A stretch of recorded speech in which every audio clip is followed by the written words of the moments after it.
नमस्कार, मैं हूं आपके साथ अली मतर। बुलेटिन में खबरों की शुरुआत करते हैं। बीजेपी के चाणक्य अमित शाह ने मिशन झारखंड का आगाज कर दिया। लोहरदगा में चुनावी सभा को संबोधित करते हुए अमित शाह ने कांग्रेस पर जमकर निशाना साधा।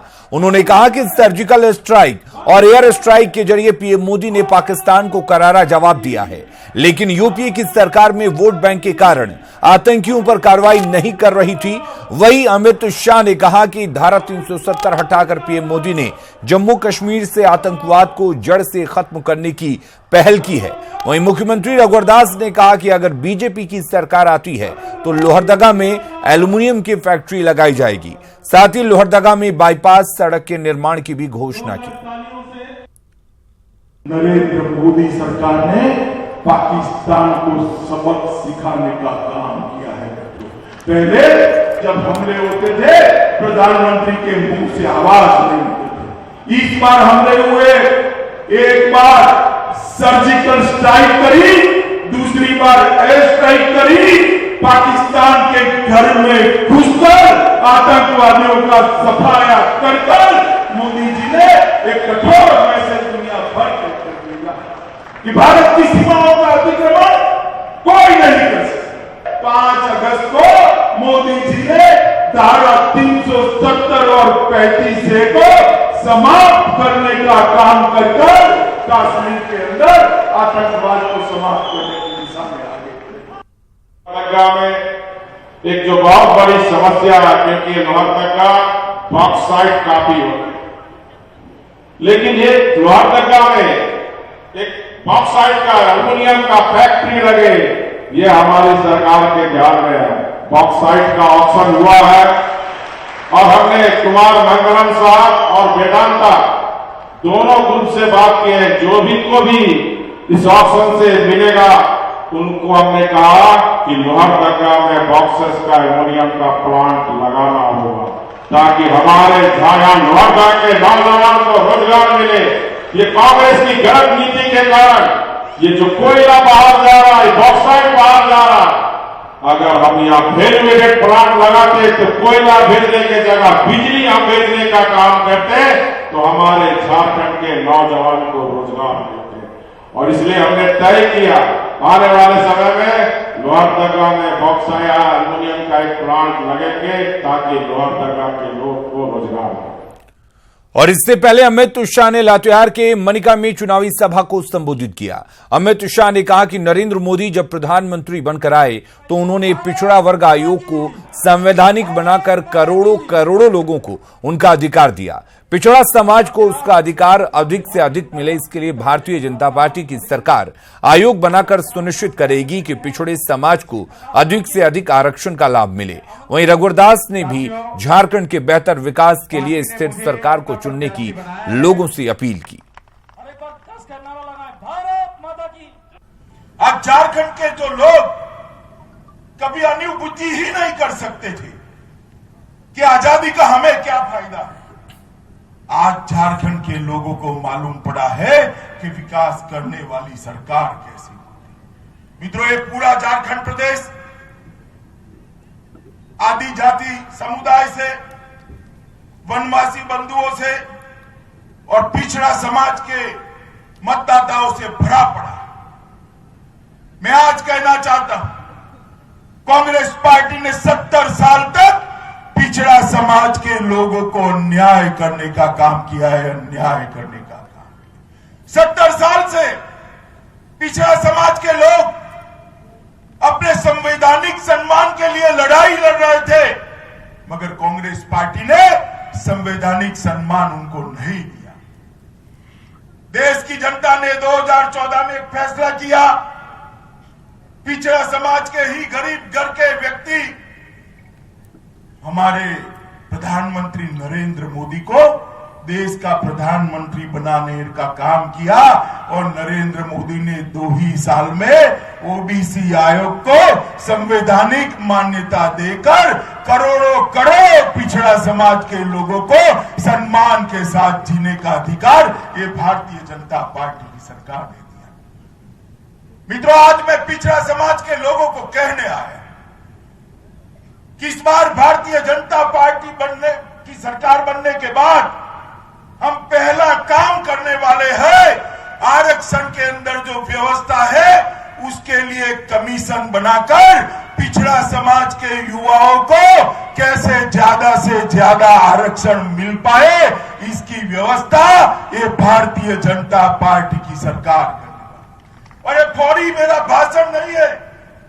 भारतीय जनता पार्टी अपने घोषणा पत्र के अंदर ये मुद्दे को लेकर आने वाली है।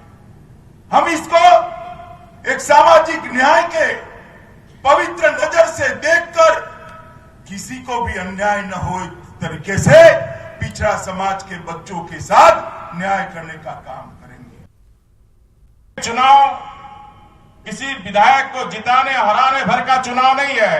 ये चुनाव एक नए भारत, एक नया झारखंड बनाने का चुनाव है। इसलिए आप जाति संप्रदाय से ऊपर उठकर राज्य के हित में, अपने क्षेत्र के हित में भारतीय जनता पार्टी के उम्मीदवार को जिताने का काम करने का अनुरोध हम आपसे करने हैं। आप सभी जो काफी हजारों की संख्या में आप पहुंचे हुए, हमारी सरकार आपको आश्वस्त करती है कि जो बाकी के अधूरे काम है ये डबल इंजन की सरकार बनाए। आने वाले समय में झारखंड एक समृद्ध राज्य, एक स्वावलंबी राज्य बनाने का संकल्प हम लेते हैं। झारखंड विधानसभा चुनाव में मांडर सीट पर मुकाबला इस बार रोचक बन गया है। कभी कांग्रेसी रहे देव कुमार धान इस बार बीजेपी की टिकट से चुनाव लड़ रहे हैं। वहीं महागठबंधन ने युवा कांग्रेसी पर जोर लगाया है तो जेवीएम ने 2 बार के विधायक और फिलहाल जेल में बंद बंधु तिर्की पर दांव खेला है। तो वहीं आजसू भी जोर आजमाइश कर रही है मांडर असेंबली सीट पर। देखिए न्यूज 18 की यह खास रिपोर्ट। सब्जी उत्पादक के रूप में पूरे झारखंड में अपनी अलग पहचान बनाने वाला मांडर विधानसभा क्षेत्र में इस वक्त हम मौजूद हैं।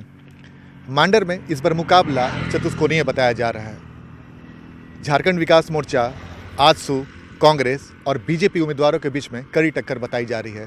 जाहिर सी बात है, तमाम पार्टियों ने अपनी पूरी ताकत लगा दी है और आज हम मौजूद हैं मांडर विधानसभा क्षेत्र में और हम जानने की कोशिश करेंगे यहाँ के तमाम उम्मीदवारों से उनके लिए इस बार चुनावी मुद्दा क्या है, मांडर की जनता क्या चाहती है, वो कैसे नुमाइंदे को अपना नुमाइंदा बनाना चाहती है। इन तमाम बातों को जानने के लिए आज हम पहुंचे हैं मांडर विधानसभा क्षेत्र में और हम तमाम उम्मीदवारों के साथ साथ लोगों से भी बातचीत करेंगे।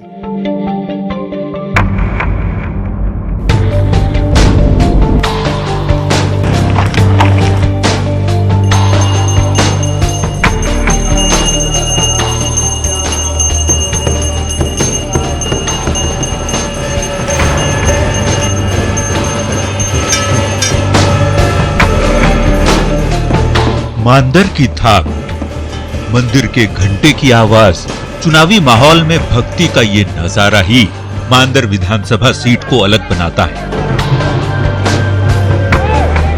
प्राकृतिक संसाधन से भरपूर इस इलाके को यदि सियासी नजरिए से देखा जाए तो मांडर रांची जिले में आता जरूर है, लेकिन विधानसभा क्षेत्र लोहरदगा लोकसभा निर्वाचन क्षेत्र के तहत आता है। न्यूज 18 की टीम मांडर के चुनावी नब्ज को टटोलने निकली और ये जानने की कोशिश की कि यहाँ के मुद्दे क्या हैं, लोगों की क्या है मांग और क्या है सियासी समीकरण। मांडर ने सब्जी उत्पादन में एक अपनी अलग पहचान बना रखी है झारखंड में और जाहिर सी बात है, मांडर में जो सब्जी उत्पादन होता है उसमें लतरातू डैम की महत्वपूर्ण भूमिका है। क्योंकि लतरातू डैम से निकला हुआ पानी कई इलाकों में पहुंचता है, जिसकी वजह से सब्जी उत्पादन करने वाले किसानों को बड़ी राहत मिलती है और यही वजह है कि मांडर की सब्जी की धमक न सिर्फ झारखंड में है बल्कि झारखंड के बाहर भी मांडर की सब्जी की मांग है।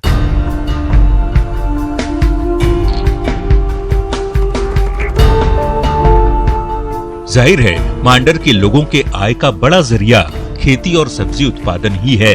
संसाधन को बेहतर बनाने की किसानों की सरकार से मांग है।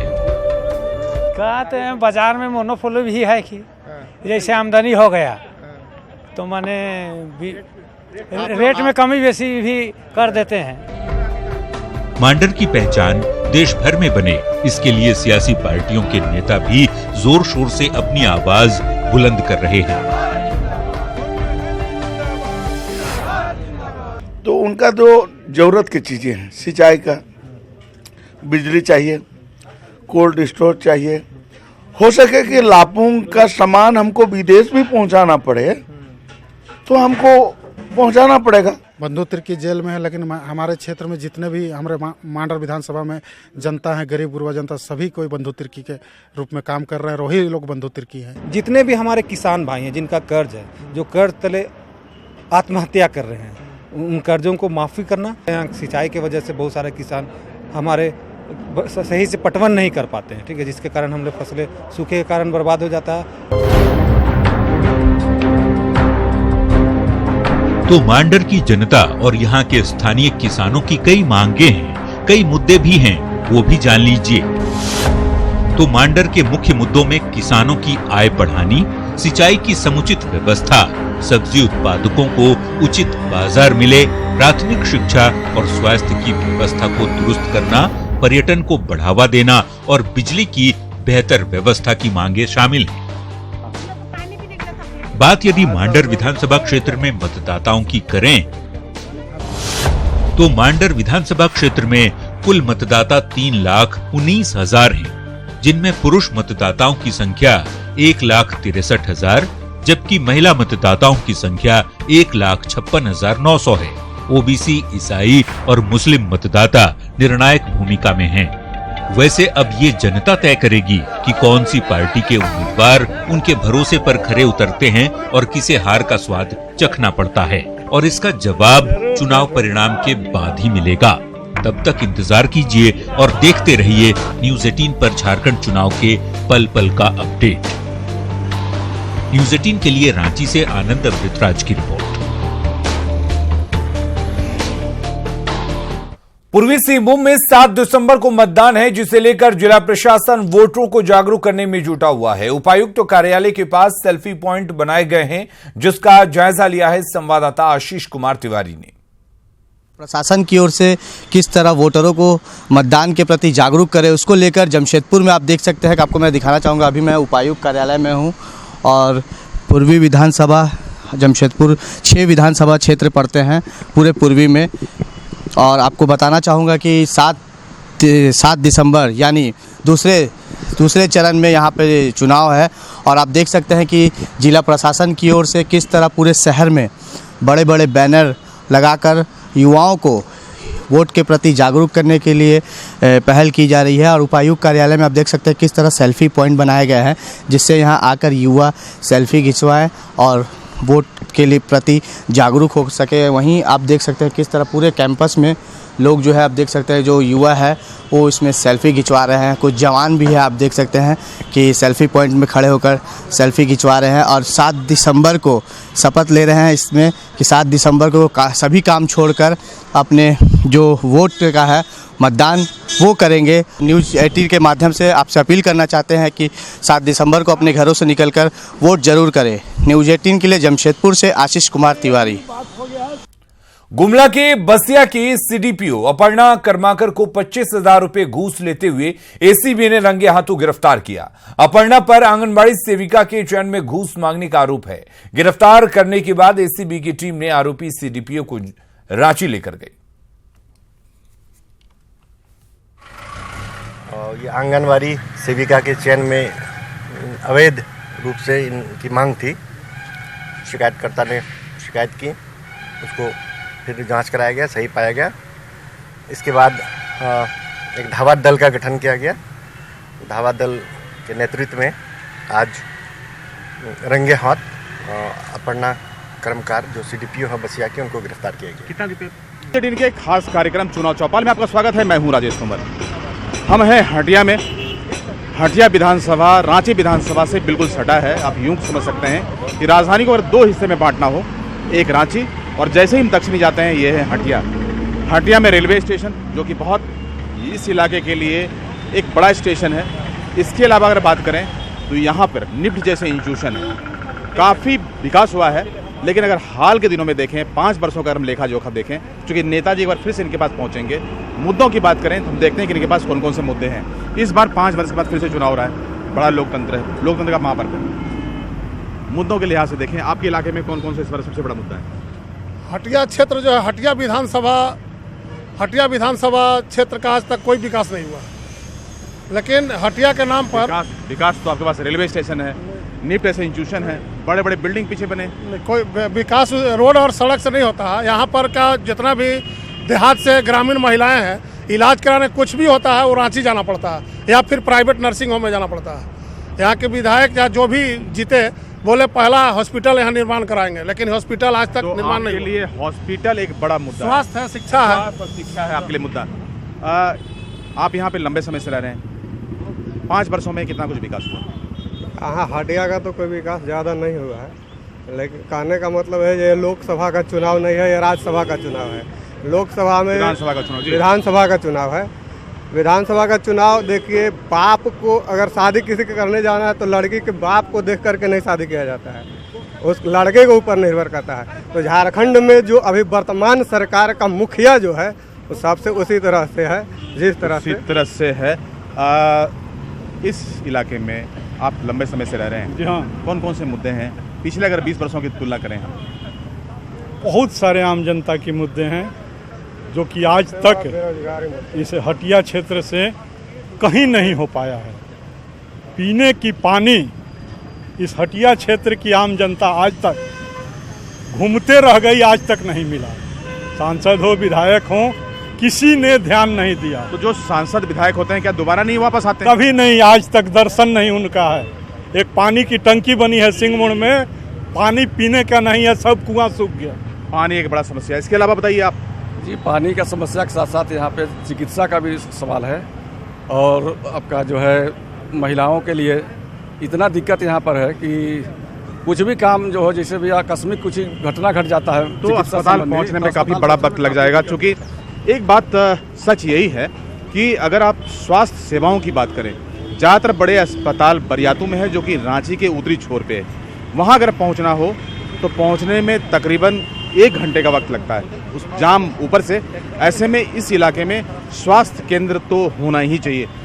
स्वास्थ्य केंद्रों की अगर बात करें तो यहाँ पे क्या बहुत पहले से कोई स्वास्थ्य केंद्र नहीं है? नहीं, बहुत पहले से कोई स्वास्थ्य केंद्र नहीं। पहले से है ही नहीं। पार्टी कोई भी हो, इस बार आम जनता के लिए स्वास्थ्य में अस्पताल एक बड़ा मुद्दा है। अस्पताल और शिक्षा दोनों। शिक्षा क्यों? इस इलाके में तो बहुत सारे है स्कूल, बहुत सारे। तो अच्छा, प्राइवेट स्कूल है, महंगा स्कूल है, वहाँ गरीब कहाँ पढ़ेगा? और प्राइवेट स्कूल जितना है, कितना के पास BPL कार्ड का लिस्ट है और कितना कोई एडमिशन लेता है, इसका कोई जांच है? कभी कुछ नहीं है, कोई देखने नहीं आता है कोई भी प्राइवेट स्कूल में। और सरकारी भी तो उसका भी रख रखाव क्या है, मिड डे मील मिल रहा है नहीं मिल रहा है। हम लोग ठीक है, जनप्रतिनिधि हैं, अपना स्तर तक जो होता है हम लोग करते हैं, लेकिन उसके ऊपर भी तो गवर्नमेंट का कुछ है। देखिए, कोई भी समाज के लिए ठीक है, सबसे पहला 2 चीज़ जरूरी होता है। विकास का मतलब है ही नहीं कि कंक्रीट का जंगल खड़ा कर दिए, तो कौन खड़ा किया? प्राइवेट खड़ा किया, कोई गवर्नमेंट बना के नहीं दे दिया, वो विकास नहीं है, रोड ही बन गया। तो विकास होता है, सबसे बड़ा होना चाहिए रोजगार का होना चाहिए व्यवस्था, शिक्षा का और स्वास्थ्य का। ये 3 गो जो भी स्वास्थ्य, शिक्षा और रोजगार। हाँ, रोजगार। भाई साहब आप? ये सही पहले हमारे पार्षद हैं, हमारे इन्होंने जो समस्या है आए दिन देखते हैं लोगों के साथ, तो जाहिर सी बोल रहे विकास का मुद्दा हमारा होता है। केवल ये नहीं होता है कि रोजगार होता है, उसमें रोजगार के साथ हमारे रोड नाली साफ सफाई बहुत सारे का। मतलब कि जो मुकाबला है वो काफ़ी दिलचस्प होगा यहाँ पे। बहुत ज़्यादा एकदम। इस बार का जो मुकाबला है संभवतः हटिया विधानसभा में काफ़ी रोचक होगा, काफ़ी दिलचस्प होगा और मुकाबला जोरदार होगा। चौपाल में यहाँ पर इतना ही। कुछ नए मुद्दे के साथ नए जगह पर जाएंगे और लगाएंगे चौपाल। तब तक ले दीजिए हमें इजाज़त। नमस्कार।